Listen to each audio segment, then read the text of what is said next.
I'm Jeff Wuchich. I'm president and co-founder of CureAHC, Alternating Hemiplegia of Childhood. It's an ultra-rare disease that affects approximately 1 in a million, although some research suggests that it might be a little more prevalent than that, maybe more like 1 in 500,000.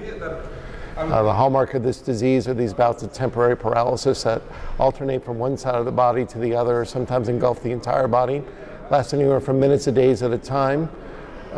Kids and adults with this disease also have movement problems like mild cerebral palsy, learning disabilities like autism, behavioral problems like ADHD, and in about half the cases they have epilepsy. So you kind of put that all together, and that complexity is what we call AHC. If a clinician suspects that one of their patients may have alternating hemiplegia of childhood, what they can do is they can actually do a genetic test. There's a gene, ATP1A3. There's about 70 known mutations now in that particular gene that cause AHC. So if a person has that genetic mutation, then it's pretty clear that they have this diagnosis. Now that's not comprehensive because we do have about 20% of cases with these symptomologies that don't have a mutation in that gene, and we're still trying to figure out why they have those.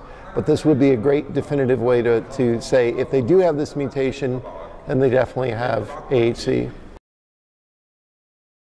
Duke University has started a multidisciplinary clinic. It's the only one of its kind in its approach. And we have not only neurology involved, but we have cardiology, a sleep disorder specialist. We have those in cognition and learning, psychiatry, as well as nutrition, PT, OT, speech. Because of the complexities of this disorder, it does really require a multidisciplinary approach.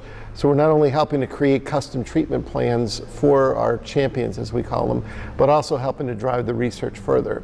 On the research side over at Duke, there are mouse models now of alternating hemiplegia of childhood.